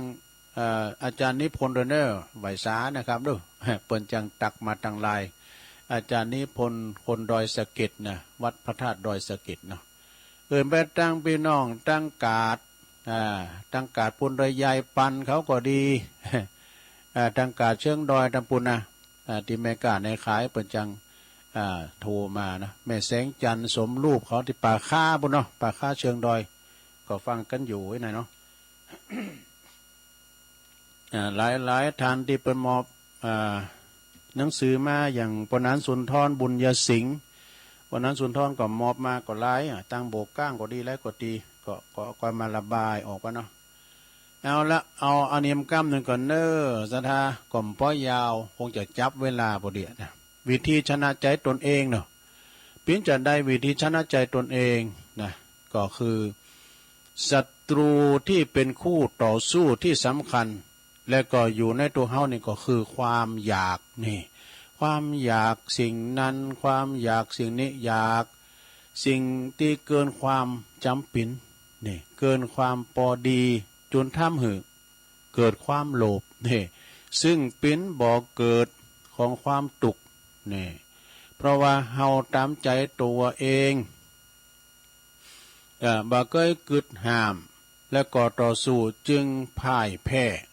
ก็คือแป้ใจตัวเองนั่นเองนะหลายครั้งเนาะที่เฮามักจะงุดงิดน่ะไผทำยังบ่ถูกอกถูกใจก็โกรธเกลียดขึ้นมาคุมอารมณ์แล้วก็ใจบ่อยู่แล้วโอ้เดี๋ยวลืมปิดไปปิดแล้วเนาะตัวสะดุ้งสายเข่าตรงถึงว่าลืมปิดถึงไหนล่ะตามใจตัวเองตีเคยห้ามนะต่อสู้จึงพ่ายแพ้เนอะพ่ายแพ้คือแป้ใจตัวเองหลายครั้งแล้วเฮาก็งุดงิดไผทำมายังบ่ถูกอกถูกใจก็โกรธเกลียดคุมอารมณ์แล้วก็ใจบ่อยู่เดี๋ยวไปโทรมาแต่อันนี้เป็นไผ อ่านในไลน์เนอะไปฟังโทรมาเด้อขอโทษด้วยตัวลุงก็กดว่างเนาะศัตรู ที่แท้จริงนั้นก็อยู่ในตัวเดี๋ยวกันได้อันนี้เป็นไผเดี๋ยวเหรอเดี๋ยวกันได้เจริญปอนไผไว้สาเจ้าโอ้ก็เลยตัวลุงอ่านเนี่ยแล้วแต่ลูกเดี๋ยวก็โทรมา เออเดี๋ยวแม่บอกกันนะอันนี้ตัวลุงเนอะตัวลุงยองนะจะทำประคูเนอะแม่เล่าไม่ยั้งไหมนะเออเพราะวันนี้จะอยู่กับแม่นะแม่คำมีคำมีกะคำมีก็ไม่โน่นเนาะเจ้าแม่น้อยแม่คำมีแม่สีนวลแต่ที่เปิ้นจังมานะที่มาวัดเหล่ามนทาทิพย์นะเนาะเป็นยันได้ไหมเนี่ยขอบคุณเด้อให้เอาทอดทุนกันมาบุญรักษาเจริญปอนขอบคุณแม่เด้อเจ้าอันนี้ก็เปิ้นได้โทรมาเนาะก็ขออนุโมทนากับศรัทธาญาติโยมลุไปแล้วในลายไม่ไหน ลายไม่ไหนเฮ้ตัวลุงเดี๋ยวกันเด้อศรัทธาเลยมีไหนอะไรมาฉะนั้นก็ศรัทธาญาติโยมมาเด้อเนาะเหมือนได้ลายก็ได้เอาเนี่ยแต่ได้ลายก็ได้เอาโก่งนี่ เดี๋ยวกันได้ลงเด้อมันเจ้าตัวลุงก็ได้เรานี่ทานนะปัญญาเป็นเอกเนอะ หลวงพ่อกฤษอย่าพึ่งปัญญาเป็นเอกเนี่ยไม่จะได้นาฉันทชาดกนี่ ณเชตวันวิหารพระพุทธเจ้าตรัสชาดกเลยนี่เปิดสอนหรือหูจักความกตัญญูนะหูบุญหูกุลเนี่ยกะดังที่พระอานนท์นี่เป็นได้ลาภสักการะมากมายแล้วก็แบ่งให้ผู้อื่นมีใจความว่าอย่างอี้เนอะในอดีตนั้นพระตถาคตของเฮาเนี่ยนะเปิ้นเสวยพระชาติปิ้นพาราชาพญาเจ้าเมืองปาลานะสีบุนะพระองค์ก็ปลอมโตว่ามีหันวันหนึ่งนะไข่หูว่าข้าราชบริพารหรือว่าประสงค์นิกรเนี่ยเปิ้นอยู่กันอย่างได้เปิ้นกินกันอย่างได้นะเอาแต่ลองไปสอดแอวบ่ร้อยนะไปสอดแอวแล้วก็ปลอมโตปิ้นคุ้นบาทนะมันจะเป็นพระราชาไม่ใส่เครื่องทรงเนี้ยนะเดียวแอวไปในบ้านในจองไอ้กะสำรวจตรวจตาบอดพี่น้องเจ้าบ้านเจ้าจองเขาอยู่ก็อย่างได้เจ้าบ้านเจ้าจองเขาจะฮื้อนะแต่ไปเข้าไปกับปิ้นว่าไปโดนนักเลงสุราว่ะเนี่ยไอ้ก็นะเมาเหล้าเนาะทำลายว่านั่นพญาเจ้าเมืองโดนไอ้ทำลายฮะไอ้เวิง ข้างมีข้างนั้นก็มีพราหมณ์เนี่ยพราหมณ์นี่คือเป็นหมอโหราศาสตร์นะพราหมณ์บุญนี่ก็ออกตรวจเลิกดาวว่าบัดเดี๋ยวนี้มันพิจารณาได้พอไงนะแล้วก็โหว่าโอ้บัดเดี๋ยวนี้ตรวจเลิกดาวนี่พิมาภัยมหาภัยราชาเลยพระราชานี่มีภัยหน่อยนะเพื่อก่อจึงรีไปเตียนที่เกิดเหตุนะเนาะตีไอ้ก็ตีอันผูกขี้เหล่านั่นลุ่มตีไป ลุ่มพระราชปราทันเนี่ยก็อันผู้ช่วยอันพามเนี่ยก็ไปช่วยเหลือแล้วก็ปรากฏว่าขับไล่นักเลงสุรานะแต่กระเจิงมาวะนะปตโตไปเรามาแล้วเว้ยเอามาขี้เหล่าไปตัวไปก็ไปเว้ยเราฮาวายสั่งมาเว้ยเราสั่งมาวะมันโดนทำนะก็ตัวเมาเหล่าเนี่ยเนาะมันเป็นประเด็นที่เป็นเมาแบบไหนก็หามาไปตีมันก็แล้วป่ะขนาดรูปยุบอยู่หามไปตีว่ะโดนครับไล่กระเจิดกระเจิงไปหมดป้อลุงเจ้าลงนะลูกพุกเจ้าไหมนะพระราชาก็เลยตีกองเสนาอามาตย์ตีกองประชุมอามาตย์แล้วก็พราหมณ์ทั้งหลายพราหมณ์ประจำพระราชสำนักก็มีหรอนะแล้วก็พราหมณ์เปิดถามพราหมณ์ว่าพราหมณ์นะแต่คืนแล้วเนี่ยไผเป็นหมอเดวานดูเลิกดูดาวนี่นะไผเป็นหมอดูเลิกดูดาวเปิ้นสอบถามมันตีพราหมณ์หมดตีเปิ้นอยู่ในพระราชวังนะเมื่อคืนแล้วเนี่ยไผหันผิดปกติพองนี่นะแต่ก็บ่มีไผตอบว่าพราหมณ์ทั้งหลายหู้เลิงสักอย่างนี้เนาะพระราชาก็หู้ได้ว่าพราหมณ์ผู้ที่ช่วยเหลือพระองค์นั้นเป็นมีความ พื้นผู้มีความสามารถมีปัญญานะมีความสามารถกว่าพราหมณ์ทั้งหลายทั้งหมดที่ในวังเนี่ยนะพระองค์ก็เลยเนรเทศไล่พราหมณ์เหล่าพราหมณ์ที่ประจำสำนักออกจากพระราชวังไปหมดว่ะแล้วก็แต่งตั้งคือพราหมณ์ผู้ที่ช่วยเหลือชีวิตพระองค์นี่นะเป็นพราหมณ์ประจำราชสำนักแต่เพียงผู้เดียว จบซะแล้วในกาลต่อมาพราหมณ์ในครั้งนั้นก็คือพระอานนท์ในกาลบัดนี่แหละนะส่วนว่าพระราชานั้นก็คือองค์พระตถาคตนะแล้วก็ขอคิดแล้วนี่เพิ่นบอกว่าผู้มีปัญญาเพียงคนเดียวดีกว่ายังดีกว่าคนมีปัญญาเป็นร้อยเนี่ยคนด้อยปัญญาเป็นร้อยคน เขาท่าเนี่ยมีปัญญาเพียงคนเดียวซะนะดีกว่าคนที่มีปัญญาตึบเป็นร้อยนะซะอ๋อนี่ก็จบไปเนอะต้องขอบคุณอันนี้อันในหนังสือนะในหนังสือนะมันจะในตีเป็นสูงมากเนาะซะเนาะอันนั้นก็ศรัทธาญาติโยมทั้งหลายวันนี้ก็มาจัดงานจัดรายการวิทยุแต่เจ้าก็นอกอันใหม่หลังไม่ก็พระอาจารย์เน้นหลักเปิ่นก็โทรมาคือกำลังใจอีกแล้วแต่บื้อเนี่ยเปิ่นก็จะมาเข้ารายการในวันนี้วันอังคารนะซะนะวันอังคารแล้วก็เป็นวาระนาทีของอาจารย์เน้นหลักเนาะเปิ่นก็จะมีงานที่วัดเปิ่นเหมือนกันทางซ้ายใต้นี่ก็มีหลายตีกันเนาะฮกปิ้งนี่ครับนะพุทโธตั้งแต่บันปางลองมาเนอะบันปางลองมาป่าหกฝากครับเจ้าเปิ่นก็ฝากงานประกาศก็ก้อยวันปุ่นวันพัดปุ่นเนาะประกาศข่าวสารงานบุญนี่ก็ตอนวันตอนเจ้าพอเปิ่นฟังกันหนักกันหลายนะเนาะแต่เมื่อแรงก็ฟังกันหลายอยู่จะหันแต่ว่าเปิ่นโทรกันมากำเดียวได้8แล้วนะเนาะได้8สายแล้วเนี่ยนะฉะนั้นคณะสัตยาติโยมวันนี้เป็นวันสุดท้ายของเดือนมกราคมจะผ่านไปโดยไม่มีวันกลับมาทำกรรมมกราปีหน้าก่อมใจ66เป็น67ไปนี่นะ แต่เดือนนี้มาทุกปีทุกเดือนเนาะก็เสี่ยงไปให้วันให้เดือนหนึ่งนะวันเวลาเขาเพื่อแป๊บเดียวเนี่ยกำเดียวเขากำลังจะร้องปีใหม่กันเดือนนี้เสี่ยงเดือนแล้วอย่าดู ฮอดตานเขาใหม่กันใกล้อย่างนั้นเนาะสถา ป้องกดตานเขาใหม่เดินวันที่1 มกรานะ1 มกราเนี่ยไปมึนอย่างนี้มาเกิดผอเนาะเขากำเขาสวดมนต์ข้ามปีกันเนี่ย1 มกราที่ผ่านมาเนี่ยเนาะจากหันมาเขากำน้ำ3-4 วัดเนาะน้ำหลายวัดอยู่นะมีงานเดินมกรานี่ก็เป็นเดินแห่งมีงานกุมภานี่สำนักเลยซะด้านเนี่ยปล่อยหลวงข้ามยังไงนะปล่อยหลวงปล่อยลามกุมภานี่เป็นประเพณีก้าเนี่ย6 ปิง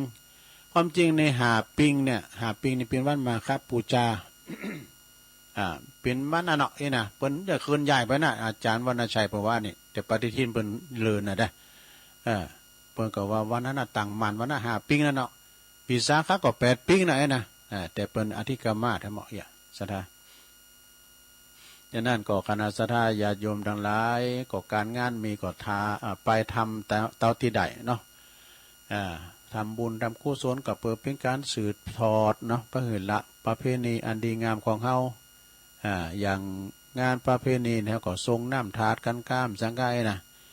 ปีนี้ก็รู้สึกว่าจะมีปล่อยหลวงหลายเนาะบ้านกล่องก็จะมีเนาะบ้านกล่องนะมีหน้าบุญเนาะโอ้จะร้องบ่เดือนนี้ไปโกนะลงเนาะปนจะมาจุ่มกินหันบึดเนี่ยมันใจนะก็แป้งน้ำขนมสินว่านะเปิ้นนึงกินก๋วยเตี๋ยวแล้วเขาว่ากันไฟได้มีลูกบ่าวลูกสาวได้เป็นนักเลงนี่ระวังมันเอามาถึงห้องนั่นแหละนะมาจุ่มกินกันนะน่าโกงเหมือนกันเนาะก็ถ้าว่ามีการไม่งานเขาก็ทำบุญไปตามแต่ใดนะคือว่าบ่หือมันนักอกนักใจหอมกินหอมตานกันไปในวาระโอกาสที่ว่างานประเพณีงานจะร้องไปหาสงกรานต์ปีใหม่เนี่ยเนาะ พอลูกนี่ไปก่อนเดี๋ยวนี้ก็เดินมกรากุมภามีนาเมษาเนี่ยไปมื้อนี้นี่นะบ่ษาเดียวนะกะ3 เดือนเพื่อถึงปีใหม่แล้วเนี่ยก็กล้าเกมกันได้แล้วนะศรัทธาญาติโยมทั้งหลายแต่เจ้าก็มีน้องเบลนะโทรมาให้กำลังจิตกำลังใจตุลุงขอให้ตุลุงมีสุขภาพสมบูรณ์แข็งแรงก่อนน้องเบลก็เหมือนกันเนาะแม่ชีกันตนีนี่ก็อยู่วิ่งเป่าบนน้ำเจ้าของไก่หน่อยนี่นะมีการไม่งานได้เพื่อก็มาโดยนางแก้วก้ามชางก้าเนี่ยศรีสุพรรณนี่ก็ฮะเนาะแม่สมบูรณ์เนี่ยบ้านไร่ศิลาทองโอ้ยพี่น้องลำปางเพื่อก็ฟังกันหลายเนี่ยฟังพ่องบ่าหูพ่องหน้าตัวลุงแม่อันเพื่อก็มาโทรมาแม่ทิมดอนใจป่าเดชเนอะครูบาในวังปรากฏจะไม่ปล่อยโลงนะครูบาในวังเหมือนวันที่23กุมภาเนี่ยกันเนาะก็จะมีปล่อยโลงเหมือนกันเนอะครูบาในวังนะเจ้าคณะตำบลป่าเดชนะแม่พันป่าบงเวงตัวเนอะพี่น้องเวงฟางบ่าเมืองฟางก็ฟังกันหนักกันหลายเอิ่นแปดตังแม่สีโนนสีจมครับก็จะมีปล่อยโลงนะบ้านเปิ้นน่ะแต่ว่านี่ขอบคุณนั่นขอโทษตังปอหน่อยบุญปันด้วยเนอะเสียงเนี่ยตุลุงหูเพี้ยนไปกันอย่างนู้เป็นเสียงเหมือนเจแต่ก็ว่าเจมีหยาไม่ใช่นะพอหน่อยบุญปันงงได้กะว่านี่งงเด้ต้องขออภัยครับปอหน่อยบุญปันหนักๆเนอะเนาะแม่นอนะแม่นอนี่ก็สุกแก้วอยู่ตีนด้อยหน่อยเนี่ยเป็นศรัทธาวัดประธานด้อยหน่อยนะโทรมาเดี๋ยวก่อนแม่ครูฟังก้านี่แม่ครูฟองคำเขียวหน่อเมืองนะเดี๋ยวเป็นฟังพูดอยู่หิมกันนะอยู่บ้านเดียวกันนะแม่ลงปั้นปัญญาตาโจกเนอะก็มาโทรมาให้เป็นกำลังใจขอบคุณเนอะปลงบุญศรีเนี่ยมีการไม่งานบรรลุมาต่างตุลุงไปกันเนาะปลงบุญศรีปัญญานั่นแล้วก็จอมยุทธ2 แผ่นดินฝากข่าวประกาศด้วยนะฮะที่งานวัดประตูป่าก็ก้อยเอาเข้าแฟ้มประกาศเนาะเห็นศรัทธาญาติโยมได้ฟังกันก็เนาะบริการประชาชนวัดใดว่าใดที่มีการอันนี้ไม่ได้เอาสักแก้มหรอศัตรูตัวไร้กาจแต่ก็อาจารย์พระครูมันก็สูงมากเหมือนกันนะอาจารย์พระครูอภิวัฒนวิกรมเป็นอยู่ในอันเนี้ยในกลุ่มเป็นสูงมากเนี่ยก็เป็นอย่างเนาะศรัทธาญาติโยมที่เป็นเข้ามากำลุนนี่ก็ปูนท่านพระครูสุทัศน์ในลำปางนางเหลวนางแลกันเนาะวัดมณฑาทิพย์ด้วยนะวัดมณฑาทิพย์นี่เหรอกรรมอันนี้ทำกรรมศรัทธาเนี่ยการปรุงแต่งนี่ศรัทธาการคิดไปเองการปรุงแต่งหรือจินตนาการมีทั้งเป็นกุศลและอกุศลบ่อยครั้งที่เราได้ยินนะได้ยินได้หันสิ่งนั้นสิ่งนี้แล้วเอามาคิดเป็นจินตนาการไปต่างๆนานาจนเกิดความยึดมั่นถือมั่นนะเป็นจริงเป็นจังจนทำให้ตนเองเนี่ยเป็นตุกเพราะใจคิดปรุงแต่งนั่นเองเนี่ยพระพุทธเจ้าตันจึงจัดสอนให้เฮาทำใจโดยการปล่อยวางหันอันยังก็สักแต่ว่าหันได้ยินยังก็สักว่าแต่ได้ยินนะสัมผัสยังก็หูซึกว่าแต่สัมผัสอย่าไปกึดหนักและก็บัดต้องเอามากึดเป็นของตนหรือปรุงแต่งไปเองนะควบคุมความคิดโดยเหตุโดยผลเนอะดังนั้นหากว่าเฮาบังคับจิตใจเฮาบังคับจิตบ่ให้คิดปรุงแต่งบ่ได้ก่อบังคับนะบ่ได้ก่อบังคับเนอะปรุงแต่งบ่ได้ก็คือบังคับให้จิตคิดแต่เรื่องดีๆจะได้สบายใจจะได้บ่เครียดบ่ปวดหัวแล้วก็บ่ต้องตุกตุยอันนี้อาจารย์พระครูอภิวัฒนวิกรมเปิ้นเขียนมาให้ตุลุงเนาะเอาละศรัทธาญาติโยมต่อนี้ไป จะเปลี่ยนบรรยากาศเต็มแล้วเนอะคือศรัทธาได้โทรกันมาทักทายกันเข้ามาเนาะ อ้าวพอจะโทรมาก็โทรมาตี0899555656อ้าวสายที่เก่าทางใดจ๊ะ ตั้งช่วงที่สองเนี่ยจะแผ่วปลายหน่อยเด้อไผที่ว่าจังโทมติดโทมที่น่ะโทรตอนบ่ายเนี่ยมาดึงติดเนาะอ้าวเจริญปอนเจริญปอน ไหว้สาธุลุงครับผม น้องบิวรอบสอง วันนี้ก็เป็นกำลังใจเพื่อตุลุงทุกวันเลยนะครับผม เด้อขอบคุณหลายๆครับ ไหว้สา สา ธุ ธุ ครับ เจริญปอนเจริญปอนโอ้โหไหว้สาครับหลวงพ่อกฤษครับ ชื่อท้ายอ่ะ หลวงพ่อกฤษปางโมกพุทธอุทยานฮะ หนาวก็ดูครับ ไม่มีหนาวครับตอนนี้มัน พอ48ได้ปีที่ผมมา48โอ้โหสุดยอดเลย แต่ก่อนนี่ เลย แต่ก่อนนี่หนาวมา48ละ ที่ผมมาใหม่ เอามานานแล้วเนี่ยเนาะ มา48นั่นแหละ สาวปีปลายแล้วเพื่อสาวฮะ 8 ปี 18 ปีอ่ะ 7 อ๋อ ปี อ๋อ 17 ปีไป ครับ ไปสลักครับ ครับวัสาครับหลวงพ่อครับ โอ้สายบุญมาละนิมนต์เลยครับ ครับผมกับไหว้สาครับ ไม่เรียนเอารักมาแล้ว ครับเนี่ยเนาะในธรรมก็ถือว่าเราเว้นตังแบบแหบออกตังบุญบุญจากหนุนตรมกำ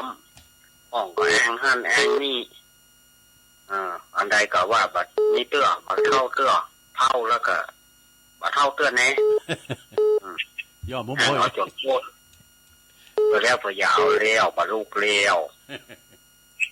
ก็ถือว่าเว้นตังแบบแหบตังบุญอย่าไปละในสิ่งในธรรมกรรมน้ำธรรมคำสอนตัวสอนเอาไว้นะครับผมวันนี้ผมอนุญาตวันนะครับผมมาได้เข้าเนอร์วันนี้ผมติดงานขาวดำนะครับ โอ้อันกะ ครับ นำเรียนอาจารย์ ครับวันนี้ผมติดงานขาวดำ โอ้ แม่สถาญาติโยมเทรนเนอร์วันนี้อาตมาภาพขอสุมาอภัยที่มาได้เข้ารายการเนาะวันนี้สถาญาติโยมที่จะเอาน้ำมนต์ก็คงจะหัวเสียไปตามๆกันสุมาเถอะมันมีงานข่าวดำในบ้านเนาะมาจ้างเนี่ยแต่ โอ้เด็ก ขอสุมาอภัยญาติโยมเทรนเนอร์ครับผมกับวิชาหลวงลุงครับเดี๋ยวใส่เข้ามาเนาะ ครับขอบคุณครับ ก็คือวันนี้เปิ้นติดงานเขาดำนะก็คือว่าเปิ้นอยู่บ้านเปิ้นหานะก็ชื่อคำดีนะเป็นยังเปิ้นก็คืนเวลาให้ท่านพระครูเจริญปอน ภาษาเจ้าตุลุงภาษาวันลากเจ้า โอ้อันนี้เจ้าใช้ประการ ฟั นะ งเจ้าฟังตุลุงอยู่นะเจ้า โอ้ดีหลายๆอ่ะกูเตรียมมากันเจ้า เจ้า เดี๋ยวมา ภาษานะเจ้าตุลุง เจริญปอนขอบคุณเด้ออ เจ้า นุโมทนาสาธุสาธุกูเตือประมาณเจ้าเหรอเจริญปอน รีบกอบรีบโกยรีบถอนรีบพายตลาดจะวายสายบัวจะเน่ามันเป็นรักว่านะจ๊ะโอ้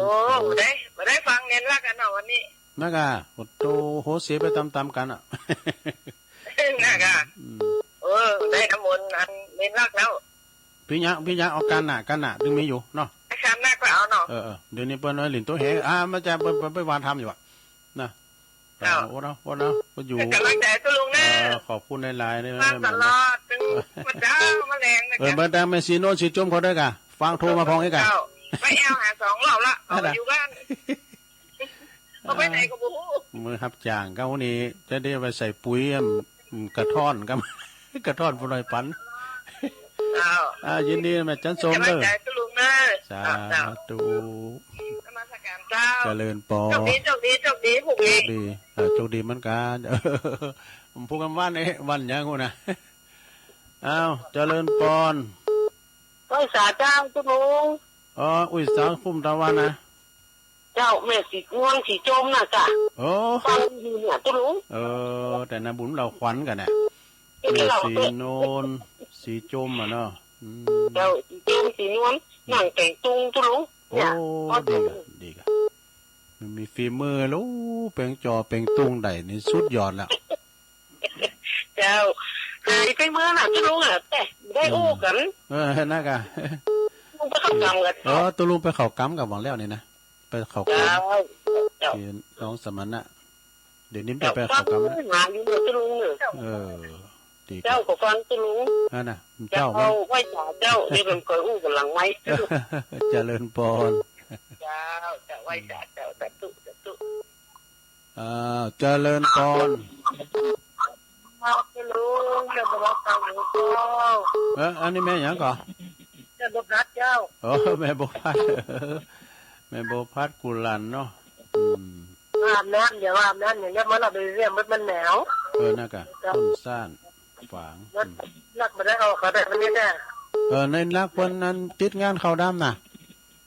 ยื้อกับเมียเนาะเป็นหยังเอาไว้โอกาสหน้า แต่แม่ก็ ปฏิมาอยู่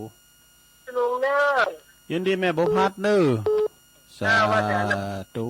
0899555656โทรกันเข้ามาเน้อสถาเวลาก็ยังมีอยู่นะปู่จ้ากันไปเนาะเสมือนญาติพี่น้องเจริญปอน เจ้าการไว้สายเจ้าเจ้าลุง อันนี้แม่ปลาณีกับมือนาแกน่ะแม่ปลาณีมานีจรมาดูตั้งเป็นกำลังใจตุลุงเด้อดีกะขอบคุณหลายสาธุมอนั่นนี่นะมอแม่เมาแม่เมาขีดเล็กฝางก่อนเด้อเจริญปอนยายพรร้องวัวแดงมาแล้วเจ้าจะโทรฉันเป็นเต้นแล้วชัดเจนเลยเนาะชัดเจนเลยเนาะเจ้าหนาวเลยก็ได้อาบน้ำอาบย่ำเจ้าขี่มาว่าเราอาบแล้วเอาละยินน้อยนะวันเจ้าหนาวกลางวันห่อนเจ้านี่หนาวยินดียายพรอาบน้ำยำเจ้าดื้อ0899555656เจริญปอนกราบสาธุลุงเจ้านิยมพรเนาะยมพรเสาเนอะวันเด็กทางเตะของตุลุงมีมนจำสติเจ้าแล้วตุลุงมาทำยองมาเตะทะเลาะอย่างอันอะไรนะก็ดีเจ้ามนดีเจ้าเอาไว้นัดหนาเนาะตุลุงจะเตะทำยองถึงฟังนะทำลำไม้เนาะจ้ายินดีเนอะจ้าสาธุกราบสาเจ้าสาธุทำยองก็มีนะกะทำยองนะทำเมืองทำแบบว่าทำลำไม้กะเอาไว้เสาหนาเนาะเจริญปอนจ้าไว้สาเจ้าตุลุงอันนี้แม่สีทอนแหละแม่สีน้องโบกันเนาะน้องโบใส่ปากการจ้าชัดเจนดีแล้ววันนี้นะพระบาทอุดมมาจ้าดีละชัดเจนอนุโมทนาเด้อ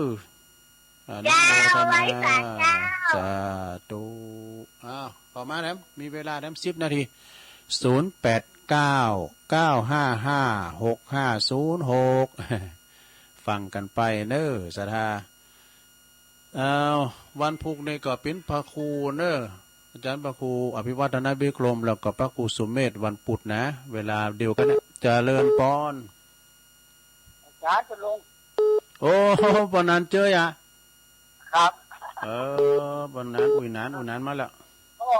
วางชัดดีเนี่ยวันนี้นะด้วยชัดเจนดีอ่ะชัดเจนดีดีอ่ะอนุสรณ์สถานอย่างนั้นลุงลุงอยู่ที่มีทุกข์เลยขอบคุณเนอะปอนเนอะเนาะสาธุวันหน้าก็จะเจาะยังไปลงอยู่สักหน่อยเนาะดีกะเนาะกินเถอะนี่ก็ลงได้อีกอย่างได้มันบ่ยาวดอกยินดีกับปอนอุ้ยนานางเด้ออันนี้ก็ปิ้นนักปราชญ์เด้ออุ้ยนานก็มาคือกำลังใจตุลูกตุหลานเป็นปจานเจริญปอนเจ้าเจริญปอนแม่อยู่ไหนเจ้าฮะแม่อ้อยเจ้าแม่อ้อยอยู่ไหนแม่ แม่อ้อยอยู่บ้านมอลำปางนี่เจ้าอ๋อบ้านหมออ่ะอ๋อบ้านหมอลำปางเนาะโทรไปหาท่านจะมันรู้นั่นน่ะดีกะบ่อยขนาดเนาะบ้านหมอลำปางไม่อ่อยเนาะฟังบุญญาวาสกะเช้าเนี่ยฟังบุญญาวาสเนาะเจ้าฟังบุญญาวาสชัดเจนนี่เจ้าชัดเจนดีก็ดีแล้วขอบคุณเด้อสตาเด้อไม่อ่อยเด้อเจ้าสาธุตั้งงานแม่เจียมมาเฮ้ยวันนี้นะโซนไต่ซ้ายตั้งงานคงเป้ากาจอมตองกาเวียงป่าเวียงน้องหลองนี่ก่อนมาเจริญปอนสายสุดท้ายเจริญปอนติดแล้วเด้อแม่อยู่ไหนเดี๋ยวฟังที่หัวกันอันฟังที่หัวแปลว่าฟังที่หูดังอันฟังที่วินมีไว้สาเจ้าตุลุงแม่อยู่บ้านไหนอยู่บ้านแม่ปุ่มหลวงเจ้าอำเภอพ่อขาแม่ชื่อยังเหรอแม่ชื่อคำปันบุญธรรมเจ้าคำปันบุญธรรมเนาะแต่วันนั้นวันนี้ไปพอจะลอยแม่กะเจอกับอันตุลุงแล้วกันได้ตุลุงมันผอมควายได้แต่จะดีเลยถามว่าอันทำบิดได้ออกรายการกับเจ้าแล้วตุลุงว่าถ้าปัตตานี่เนาะเป็นนั้นตี3แล้วผูกไว้เนาะน่าจะแม่ไปหันตุลุงเหนือห่างแม่ดีใจแม่ฟังพี่ดูแม่ว่าใครหันได้ตุลุงผลคนจะเลยเนาะผอมสอนล่ามมันนะเจ้าวันนั้นบ้านแม่ปุ่มก็ไปได้กัน6-7 คนนะเจ้าบ้านแม่ปุ่มไหมอ่ะเจ้าเอาของกินไปนะก็เอากับข้าวไปนะกับเจ้าโอ้ดีกะดีกะเราตำมะแดงเก๋มะที่หวานเนาะโอ้จับใจกับตำเจ้านะอาหารเก่าลูกเจ้าตำน้ำพริกฟักนึ่งเจ้าโอ้หอนตังว่าเอาขอบคุณนะแม่ว่าแม่ว่าไปจนได้แล้วมาจะรอในไข่หันให้เนาะตัวเจ้าเจียงใหม่บนฟังเนี่ยกูตูนั่นเนาะแล้วมาหูจักเจ้าว่าไปวันนั้นที่แม่ถามว่าคนไหนก็ทุ่งยองจะเป็นจี้แม่พอดีแม่เข้าไปกราบตุลุงเนาะว่าคนเนี่ยนะเนาะนี่แม่ว่าจะมีท่านเบอร์โทรเปิ่นจะโทรไปกับเปิ่นเนาะจัดบ่งามอีโอ้หันกำนันว่ากันกับมูเปลี่ยนว่าหันกับเนี่ยตุลุงเนาะที่3มันก็ออกเนาะกันน่ะที่3ออกที่3พักทุกเสาร์เนาะยินดีครับแม่คำปันเด้อเจ้าทำปันบุญธรรมเนาะมันแม่ปุ้มบุญธรรมเจริญปอนขอโทษสายกันเนอะสถานเนอะเวลาตุลุงปอนแล้วน้องเบลรอบ2ขอบคุณน้องเบลเนอะผู้สื่อข่าวตุลุงน้องเบลนะหลวงพ่อกฤษปางโม่เนาะพุทธอุทยานปางโม่เนอะขอบคุณหลวงพ่อกฤษนะครับเนอะไหว้สาสัมมาเนรเอาลักปัญโยนานเนอะสันเหมิงวันนี้สันเหมิงเปิ่มได้มาเนอะสถานเนอะพิญญังเอาไว้โอกาสหน้านะเพราะว่าเปิ้นติดงานนะส่วนไผก็ได้ก็ชั้นเข่าเปิ้นถึงวันนาง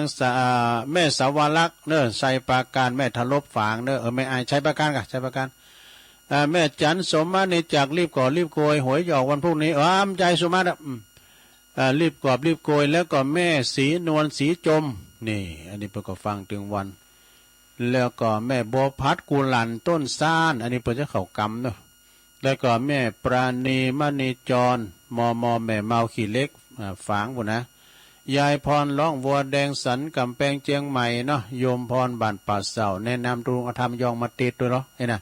อันนั้นไล่ไปก็ติดธรรมยองโมนั่นเป็นยองแต่ตุลุงมันลำไม้